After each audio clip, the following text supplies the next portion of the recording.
à l'Assemblée nationale pour qu'ils puissent savoir les résultats auxquels nous sommes parvenus. Et la matérialité de la collaboration avec l'Assemblée nationale, c'est la présence de l'honorable député Insa Danfa, qui a accompagné le comité ad hoc durant toute la période d'enquête. Maintenant, peut-être si lui, il veut apporter quelques éléments. Peut-être qu'ils vont bientôt aussi publier le rapport d'information, et auquel cas aussi les populations apprécient. En tout cas, nous, en ce qui nous concerne, on a mené les investigations pour dire la vérité par rapport à cette affaire-là. Je ne sais pas si j'ai complètement...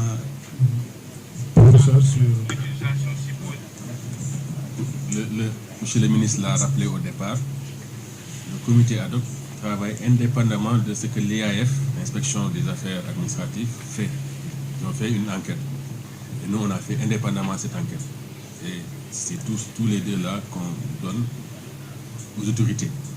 Donc sur la question de l'ARP NM3, est-ce que ça n'entache pas la crédibilité de l'ARP? En tout cas, c'est une opportunité d'amélioration. Parce que l'ARP a un processus vers le NM4, qui veut dire l'amélioration continue. Je rappelle qu'il est NM3 sur les médicaments et bientôt les vaccins. Et les couches pour bébés sont des produits d'hygiène de consommation courante. En principe, ça n'entre même pas dans la scarcelle de l'ARP. Mais puisqu'ils sont utilisés par des personnes sensibles, des bébés, par des femmes de façon intime, je pense que c'est louable que le ministère de la Santé puisse faire une inspection pour rassurer les populations.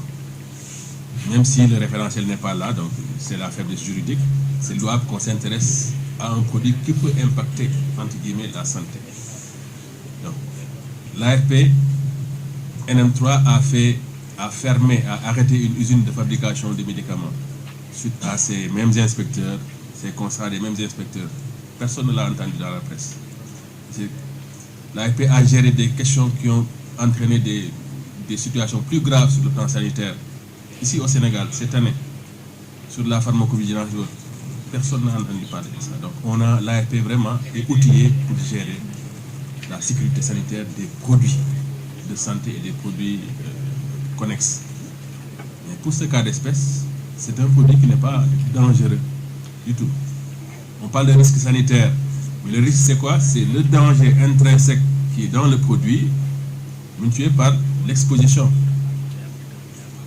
Il y a un risque sur la route d'accident pour qui emprunte cette route. Et pour des voitures qui ne respectent pas le code de la route et qui roulent comme ils veulent, le risque est amplifié. C'est un peu la même chose. Le risque, c'est danger, la présence de substances nocives dans les couches et les serviettes, multiplié par le temps d'exposition. Et ça, vraiment, on ne peut pas le prouver. Et d'autant plus que sur le plan international, le ministre l'a dit, il n'y a pas de documentation d'un effet sur la santé de ces produits. Il y a une documentation sur les dangers potentiels présents de contaminants environnementaux. Et dans ce cas d'espèce, l'analyse qui nous est revenue d'Allemagne a donné les résultats sur les bisphénols, sur les dioxines, les produits qu'ils avaient appelés cancérigènes, qui seraient présents. Et ces résultats sont venus conformes. Donc, il n'y a pas de risque. Le danger est toujours là, mais les risques sont minimes. Et c'est surtout lié au contact prolongé entre ces couches qui seraient de mauvaise qualité et le corps. Ce n'est pas le cas pour ce cas d'espèce-là. Donc, on dit que le risque sanitaire est très faible et n'est pas du tout prouvé dans le cas d'espèce. Donc, je pense que c'est une opportunité d'amélioration pour l'ARP, et ils l'ont fait. Que nous-mêmes, lorsqu'on a inspecté l'ARP, on leur a demandé quelles sont les mesures que vous avez prises quand l'affaire a éclaté. Et ils ont fait des mesures correctives, parce que demain, quand ils vont être évalués, l'OMS va regarder tout ça, parce que tout le monde est au courant. Il va regarder comment il a géré cet incident, parce qu'il y aura toujours des incidents dans le secteur de la régulation pharmaceutique. Il y en aura toujours. Il y a des plaintes. Des fois, il y a des notifications de pharmacovigilance, donc on est obligé investiguer, de les documenter pour les présenter à l'autorité. Donc, pour moi, on va le gérer. Merci, professeur. On passe à la RFM.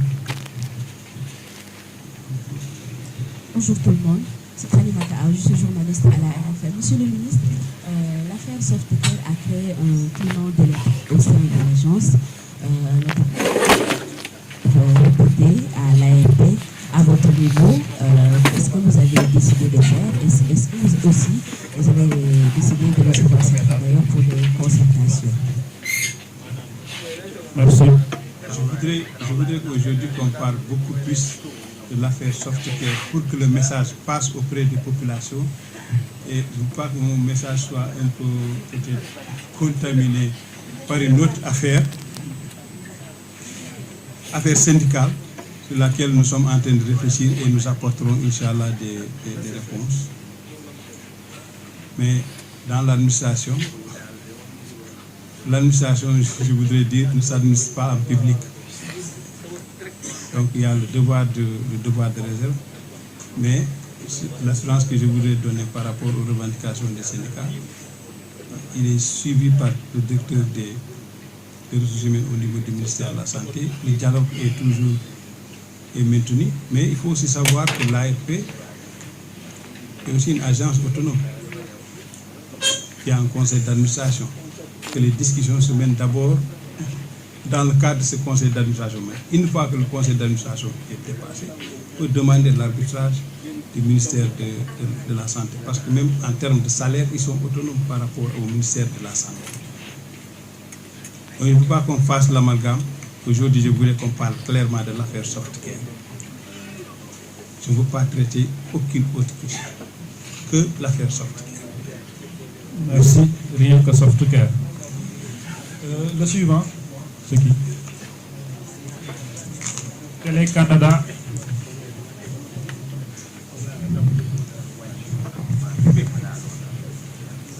Merci. Bonjour, monsieur le ministre. Je voudrais poser cette question. Est-ce que vous avez déjà établi une collaboration avec des hôpitaux qui utilisent cette disposition, notamment des structures sanitaires et de la banlieue? Je précise, puisqu'il n'y a pas encore de décret, est-ce que vous avez sensibilisé les grands hôpitaux, surtout les lieux d'accouchement?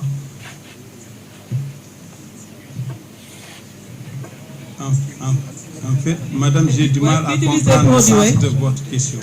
Hein? J'ai du mal à comprendre le sens de votre question. Oui, j'ai dit, est-ce que vous avez établi une collaboration avec des hôpitaux qui utilisent cette disposition comme Softcare, notamment des structures sanitaires? Quel produit les Hygiène. hôpitaux? Les produits Softcare, pourtant je l'ai noté. Oui.